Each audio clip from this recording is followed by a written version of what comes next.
हाय दोस्तों, आप सभी को हमारे YouTube चैनल ऋषि स्टडी पॉइंट में बहुत बहुत स्वागत है। आज हम लोग क्लास 9 के 1 मार्च को होने वाले साइंस के कुछ महत्वपूर्ण सवालों को देखेंगे। आज के हमारे इस वीडियो में जितने भी क्वेश्चन हैं आप लोगों के होने वाले एग्जाम के दृष्टिकोण से बहुत ही महत्वपूर्ण होने वाला है। इसीलिए आज के हमारे इस वीडियो को आप लोग शुरू से अंत तक देखें और हाँ, अच्छा लगे तो अपने दोस्तों को भी ज़्यादा से ज़्यादा शेयर करें। तो चलिए दोस्तों, अब देर न करके एक एक करके उन सभी क्वेश्चन को देखते हैं। आज का हमारा पहला क्वेश्चन कह रहा है कि निम्नलिखित में किन राशियों का एसआई मात्रक समान होता है। पहला ऑप्शन है चाल और वेग, दूसरा ऑप्शन है त्वरण और विस्थापन, तीसरा ऑप्शन है बल और संवेग, या चौथा ऑप्शन है इनमें से कोई नहीं।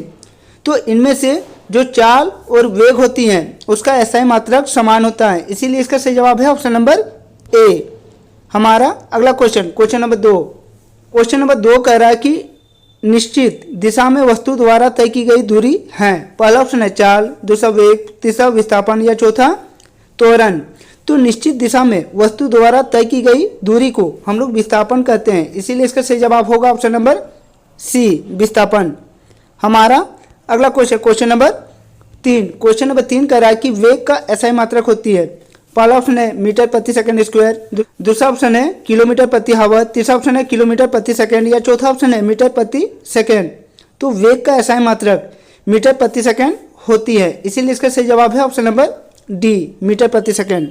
हमारा अगला क्वेश्चन नंबर 4 कह रहा है कि स्वचालित वाहनों में एक यंत्र लगा होता है जो उनके द्वारा तय की गई दूरी को प्रदर्शित करती है। इस यंत्र को कहा जाता है।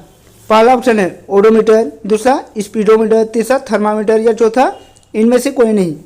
तो स्वचालित वाहनों में ओडोमीटर लगी होती हैं जो उनके द्वारा तय की गई दूरी को प्रदर्शित करती है, इसीलिए इसका सही जवाब है ऑप्शन नंबर ए, ओडोमीटर। हमारा नेक्स्ट क्वेश्चन नंबर 5 कह रहा है कि यदि पिंड का द्रव्यमान 2 गुना कर दिया जाए और उसका वेग आधा हो जाए तो पिंड का रैखिक संवेग होगा। पहला ऑप्शन है 2 गुना हो जाएगा, दूसरा ऑप्शन है वही रहेगा, तीसरा ऑप्शन है आधा हो जाएगा, या चौथा ऑप्शन है 4 गुना हो जाएगा। तो यदि पिंड का द्रव्यमान 2 गुना कर दिया जाए और उसका वेग आधा हो जाए तो पिंड का रैखिक संवेग वही रहेगी, इसीलिए इसका सही जवाब है ऑप्शन नंबर बी। हमारा अगला क्वेश्चन नंबर 6 कह रहा है कि यदि दो वस्तु ए और बी का द्रव्यमान क्रमश 6 किलोग्राम तथा 34 किलोग्राम हो तो पहला ऑप्शन है ए का जड़त्व बी के जड़त्व से अधिक होगा, दूसरा ऑप्शन है बी का जड़त्व ए के जड़त्व से अधिक होगा, तीसरा ऑप्शन है ए का जड़त्व और बी का जड़त्व बराबर होगा, या चौथा ऑप्शन है ए तथा बी का जड़त्व शून्य होगा। तो यदि दो वस्तु ए और बी का जड़त्व क्रमश 6 किलोग्राम और 34 किलोग्राम हो तो बी का जड़त्व ए के जड़त्व से अधिक होगा, इसीलिए इसका सही जवाब है ऑप्शन नंबर बी। हमारा अगला क्वेश्चन नंबर 7 कह रहा है कि न्यूटन गति के किस नियम को जड़त्व का नियम भी कहा जाता है। तो न्यूटन की गति का प्रथम नियम जड़त्व का नियम भी कहा जाता है, इसीलिए इसका सही जवाब है ऑप्शन नंबर ए, न्यूटन की गति का प्रथम नियम। हमारा अगला क्वेश्चन नंबर 8 कह रहा है कि रॉकेट किसके सिद्धांत पर कार्य करती है। तो रॉकेट संवेग के संरक्षण के सिद्धांत पर कार्य करती हैं, इसीलिए इसका सही जवाब है ऑप्शन नंबर सी, संवेग के संरक्षण के सिद्धांत पर। हमारा नेक्स्ट क्वेश्चन नंबर 9 कह रहा है कि 60 किलोग्राम द्रव्यमान की किसी मनुष्य का भार चंद्रमा पर क्या होगा। तो 60 किलोग्राम द्रव्यमान की किसी मनुष्य का भार चंद्रमा पर 100 न्यूटन होगा, इसीलिए इसका सही जवाब है ऑप्शन नंबर सी, 100 न्यूटन।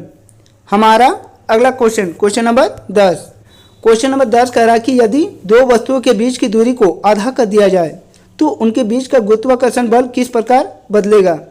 तो यदि हम दो वस्तुओं के बीच की दूरी को आधा कर दे तो उसका गुरुत्वाकर्षण बल 4 गुना बढ़ जाएगी, इसीलिए इसका सही जवाब है ऑप्शन नंबर ए, 4 गुना बढ़ जाएगी। हमारा नेक्स्ट हमारा अगला क्वेश्चन कह रहा है कि ध्वनि किस माध्यम से गमन करती है। पहला ऑप्शन है ठोस, दूसरा ऑप्शन है तरल, तीसरा ऑप्शन है गैस, या चौथा ऑप्शन है सभी। तो ध्वनि इन सभी माध्यमों में गति कर सकती है, इसीलिए इसका सही जवाब है ऑप्शन नंबर डी, हमारा अगला क्वेश्चन कह रहा है कि वायु में ध्वनि तरंग के निम्नलिखित में से किसका उदाहरण है। तो वायु में ध्वनि तरंगे अनुदैर्घ्य तरंग का एक उदाहरण है, इसीलिए इसका सही जवाब है ऑप्शन नंबर ए, अनुदैर्घ्य तरंग। हमारा अगला क्वेश्चन नंबर 13 कह रहा है कि मानव श्रम की श्रव्य पारस की ऊपरी आवृत्ति सीमा लगभग कितनी होती है। तो मनुष्य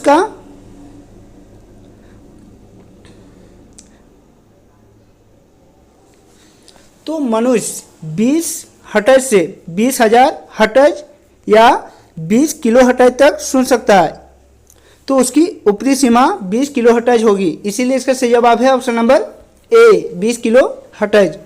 हमारा अगला क्वेश्चन कह रहा है कि दो विभिन्न पदार्थों के कणों का स्वतः मिलना क्या कहलाता है। तो दो पदार्थों का स्वतः मिलना विसरण कहलाता है, इसीलिए इसका सही जवाब है ऑप्शन नंबर बी, विसरण। हमारा अगला क्वेश्चन कह रहा है कि बर्फ का गलनांक कितना होता है। तो बर्फ का गलनांक 273.16 केल्विन होती है, इसीलिए इसका सही जवाब है ऑप्शन नंबर सी। हमारा नेक्स्ट क्वेश्चन कह रहा है कि निम्नलिखित में किसे सबसे अधिक संपीड़ित किया जा सकता है। पहला ऑप्शन है नमक, दूसरा तेल, तीसरा हाइड्रोजन गैस या चौथा जल। तो इनमें से जो हाइड्रोजन गैस है उसे सबसे अधिक संपीड़ित किया जा सकता है, इसीलिए इसका सही जवाब है option number C, hydrogen gas. हमारा अगला क्वेश्चन कह रहा है कि निम्नलिखित में से कौन यौगिक का उदाहरण है। पहला ऑप्शन है लोहा, दूसरा ऑप्शन है पीतल, तीसरा ऑप्शन है जल या चौथा ऑप्शन है तांबा। तो इनमें से जो जल है वह यौगिक का एक उदाहरण है, इसीलिए इसका सही जवाब है ऑप्शन नंबर सी, जल। हमारा नेक्स्ट क्वेश्चन नंबर 18 कह रहा है कि पीतल किस धातु का मिश्रण है। तो पीतल जिंक और कॉपर का मिश्र धातु होती है, इसीलिए इसका सही जवाब है ऑप्शन नंबर ए, जिंक और कॉपर। हमारा अगला क्वेश्चन नंबर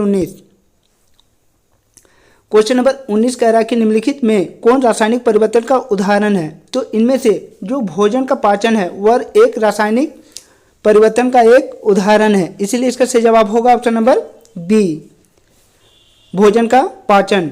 हमारा नेक्स्ट क्वेश्चन नंबर 20 कह रहा है कि सोडियम ऑक्साइड का सूत्र निम्नलिखित में से कौन है। तो सोडियम ऑक्साइड का रासायनिक सूत्र Na2O होती है, इसीलिए इसका सही जवाब है ऑप्शन नंबर बी, Na2O। हमारा अगला क्वेश्चन नंबर 21 कह रहा है कि 36 ग्राम जल में जल के कितने मोल मौजूद है। तो 36 ग्राम जल में जल की मोल की संख्या 2 होती है, इसीलिए इसका सही जवाब है ऑप्शन नंबर बी, 2। हमारा अगला क्वेश्चन नंबर 22 कह रहा है कि C2H2 का मोलर द्रव्यमान क्या होगा। तो C2H2 का मोलर द्रव्यमान 26 होती है, इसीलिए इसका सही जवाब है ऑप्शन नंबर बी, 26। हमारा अगला क्वेश्चन नंबर 23 कह रहा है कि इलेक्ट्रॉन की खोज किसने की। तो इलेक्ट्रॉन की खोज जे थॉमसन ने की थी, इसीलिए इसका सही जवाब होगा option number B, J Thomson. हमारा नेक्स्ट क्वेश्चन नंबर 24 कह रहा है कि एक तत्व में 11 इलेक्ट्रॉन है तथा 12 न्यूट्रॉन है, उस तत्व का परमाणु संख्या क्या होगा। तो परमाणु संख्या इलेक्ट्रॉन की संख्या के बराबर होती है। यहाँ तत्व का इलेक्ट्रॉन संख्या 11 है, इसीलिए इसका परमाणु संख्या भी 11 होगा, इसीलिए इसका सही जवाब होगा ऑप्शन नंबर ए, 11। हमारा अगला क्वेश्चन नंबर 25 कह रहा है कि किसी तत्व के समान समस्थानिक में निम्नलिखित में से कौन और परमाणु का समान नहीं होंगे। पहला ऑप्शन है इलेक्ट्रॉन, दूसरा ऑप्शन है प्रोटॉन, तीसरा ऑप्शन है न्यूट्रॉन या चौथा ऑप्शन है इलेक्ट्रॉन तथा प्रोटॉन। तो इस सवाल का सही जवाब होगा ऑप्शन नंबर सी, न्यूट्रॉन। हमारा अगला क्वेश्चन नंबर 26 कह रहा है कि निम्नलिखित में से कौन एक कोशिकीय जीव का उदाहरण है। पहला ऑप्शन है गेहूं, दूसरा चिड़िया, तीसरा अमीबा या चौथा प्याज। तो इनमें से जो अमीबा है वह एक कोशिकीय जीव है, इसीलिए इसका सही जवाब होगा ऑप्शन नंबर सी, अमीबा। हमारा नेक्स्ट क्वेश्चन नंबर 27 कह रहा है कि लाइसोसोम का निर्माण कौन करता है। तो लाइसोसोम का निर्माण गोल्जी उपकरण करती हैं, इसीलिए इसका सही जवाब होगा ऑप्शन नंबर सी, गोल्जी उपकरण। हमारा अगला क्वेश्चन नंबर 28 क्वेश्चन नंबर 28 कह रहा है कि कोशिका झिल्ली के आर पार पदार्थों का आना जाना किस प्रक्रिया के द्वारा होती है। तो कोशिका झिल्ली के आर पार पदार्थों का आना जाना परासरण प्रक्रिया के द्वारा होती है, इसीलिए इसका सही जवाब होगा ऑप्शन नंबर सी, परासरण। हमारा नेक्स्ट क्वेश्चन नंबर 29 कह रहा है कि पौधे के शीर्ष पर कौन सा उत्तक पाई जाती है। तो पौधे के शीर्ष पर विभोज उत्तक पाई जाती है, इसीलिए इसका सही जवाब होगा ऑप्शन नंबर ए, विभोज उत्तक। हमारा नेक्स्ट क्वेश्चन नंबर 30 कह रहा है कि रक्त के तरल आधात्री भाग को क्या कहते हैं। तो रक्त के तरल भाग को हम लोग प्लाज्मा कहते हैं, इसीलिए इसका सही जवाब होगा ऑप्शन नंबर बी, प्लाज्मा। हमारा अगला क्वेश्चन नंबर 31 कह रहा है कि श्वेत क्रांति किससे संबंधित है। तो श्वेत क्रांति दूध उत्पादन से संबंधित था, इसीलिए इसका सही जवाब होगा ऑप्शन नंबर सी, दूध उत्पादन। हमारा अगला क्वेश्चन नंबर 32 कह रहा है कि निम्नलिखित में से कौन रबी फसल का उदाहरण है। तो इनमें से जो चना है वह एक रबी फसल का उदाहरण है, इसीलिए इसका सही जवाब होगा ऑप्शन नंबर डी, चना। हमारा नेक्स्ट क्वेश्चन नंबर 33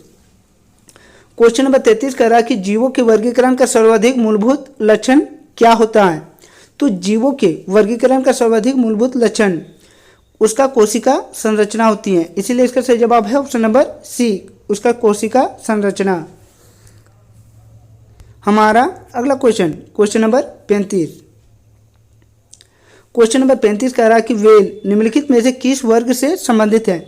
तो वेल एक मत्स्य वर्ग से संबंधित है, इसीलिए इसका सही जवाब होगा ऑप्शन नंबर डी, मत्स्य।